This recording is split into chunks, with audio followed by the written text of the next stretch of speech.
All right. Self-doubt, insecurity, imposter syndrome, fear, all of these feelings are totally normal, right? Because we've all felt them. They are things that are with us.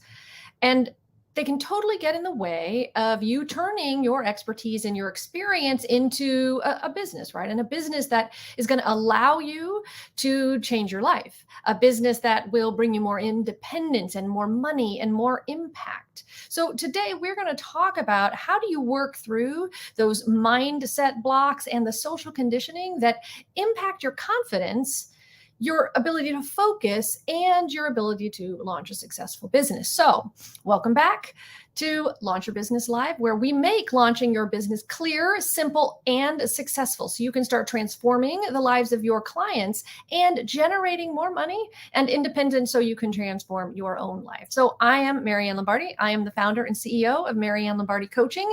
I am an author and the single parent of the coolest teenager on the planet. And I've been helping entrepreneurs thrive for 20 plus years, and I am here ready to do the same for you.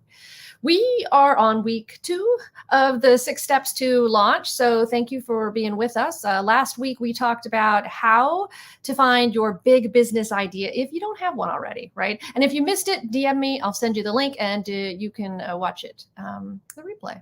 Yeah, replays are awesome. So, and if you join us next week, we're same time, same place, that whole thing. We are going to be covering how you build an irresistible offer, because your offer is the thing that really attracts that client, right? And you want something that they know, they need, and they want. So we're going to talk about how you do just that. So let's get started and talk about your mind, because we got to get your mind right. All right. So you want to start a business. Maybe you were tired of working for other people or sacrificing your life to the altar of your work. We've all done that. I did that. Or you just want more independence and make more money. Whatever your reason is, that's awesome. I'm here for it. So, but let's be honest, right? Doing big things is hard, but doing nothing is worse, right? Your new life and your new business, your new independence, all of that is on the other side of doing those hard things, right? To reach the wealth, to reach the independence, to reach the opportunity that you were looking for, you have to accept the challenge. But our mind, can resist, right? That resistance is real, and it comes from a very honest place. For one thing, in our DNA, right? Like, it comes from our DNA. It is programmed to resist the unknown, to fear the dark corners, to avoid adventure out in the wild, because when we did these things, like way back in the day, we got eaten by a lion. And people don't want to get eaten by a lion. So that's in our DNA. And additionally, there are historic and cultural and social systems at play that have been built to keep women, non-binary, and other marginalized communities from branching out on their own. Part of that is from running businesses, from following their own dreams. So our self-worth develops in large part due to that value that's been placed on our presence in society and the roles that we're expected to play. So this history of oppression has a generational impact on how we feel about ourselves, and in turn how others treat us. So both of these things contribute to this idea of our mind's natural resistance to things. So we're going to talk about 3 steps, 3 ways that we can get our mind right, so we can turn that new business idea into that profit ready business, and more importantly, launch that sucker, which is what we want to do. We want to do that business, and we want to launch it so you can get what you want, right? Anyway, so number 1, knowledge is power. Okay. So understanding where your doubt comes from is absolute power. When you take into account that our actions and our choices have been historically confined and structured and limited, one of 2 things happens. 1, it pisses you off, which is a good thing. Number 2, that you recognize that the cause of your doubt is not your fault. Okay, this is important because although progress has been made, it is a sobering reminder that laws kept married women from employment that were still in effect in the 40s, right? Equal Credit Act wasn't passed till 1974. That meant that women, like my mom, couldn't have taken out a business loan without a dude co-signing it. Okay, that was in our, my mother's lifetime, right?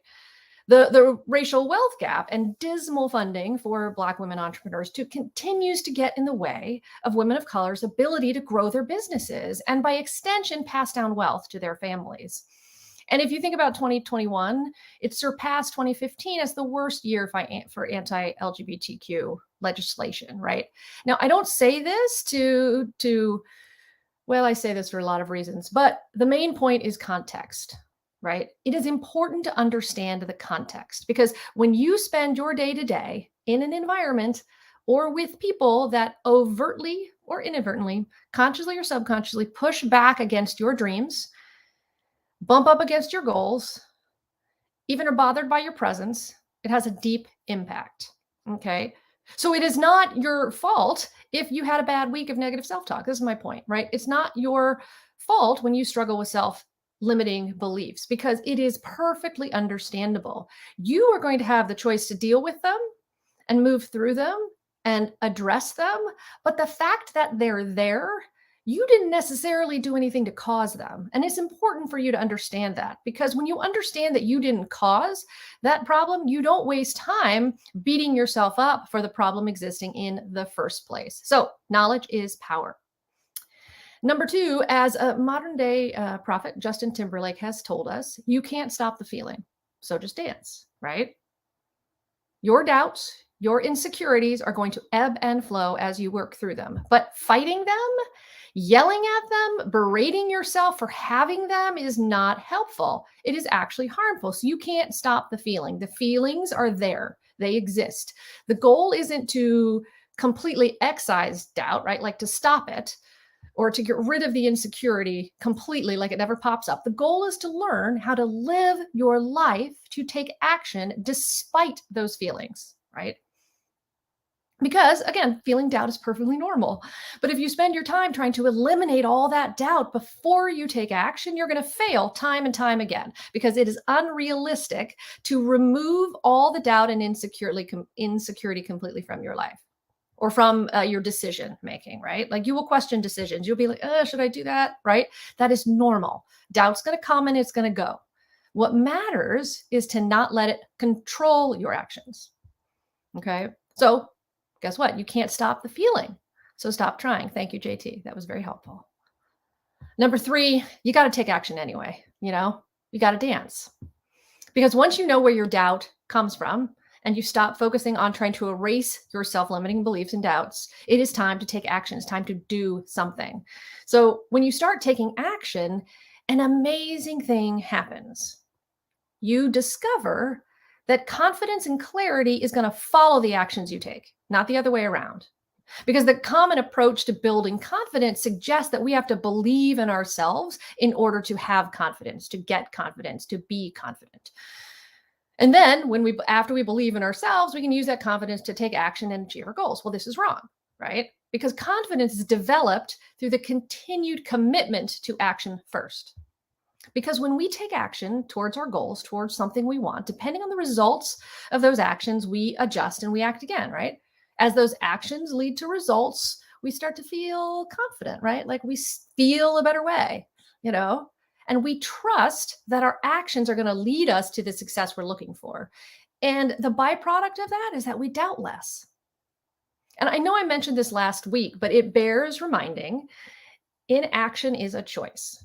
You can choose to do nothing or you can choose to take action, do something. And this is why you should take action because inaction breeds inaction. The longer you wait to do things, the harder it becomes to take that first step. But once you do take action, that momentum starts to build. That's part of this confidence process, right? You feel good and it becomes easier to keep going. And this is how your confidence is going to be developed. The other thing is that inaction leads to regret. If you don't take action and you never follow your dreams, when you look back, you feel shitty, right?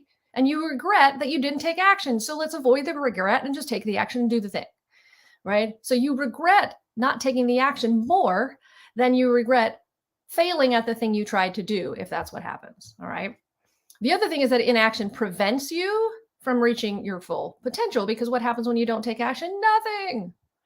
So by taking action on your business idea, you're opening up a world of possibilities and setting yourself up for immense success. So Let's recap. There are 3 steps to getting your mind right so you can launch your business. As we talked about, 1, knowledge. Understanding where your doubt comes from is power. Knowledge is power. Number 2, you can't stop the feeling. Whoa. All right. You can't stop those feelings from coming. So don't try to stop them. You want to be able to take action despite them. Number 3, dance. Take action anyway. You have to take action even when you're feeling these feelings. This is how you're going to get your mind right to be able to launch that business. Now, if you are ready to change your life, if you want to accomplish that triad, right? That triad of more independence, more money, more impact, and if you want to take your expertise or your personal experience, right? Like your life experience, the things that have happened to you and turn that into a profit-ready business, then I'm your girl, right? Let's hop on a call and you can do this all in 90 days. You're like, 90 days? Really? Yeah, 90 days. And come on, really, how else are you going to spend 90 days, right? You could take a chance on the whole 90-day fiance thing and hope it works out. You could wait 90 days for Elon to give you, your little blue check mark, and we all know how that's been going. Or instead, you could be working to launch your business and make 23 your year. Your year of what? Your year of opportunity, your year of freedom, your year of financial growth and independence. So I am here to work with you to make that happen. So book a call with me now and let's chat about how we can turn your big idea into a business in those 90 days. So thank you for being with me. I'll see you next week.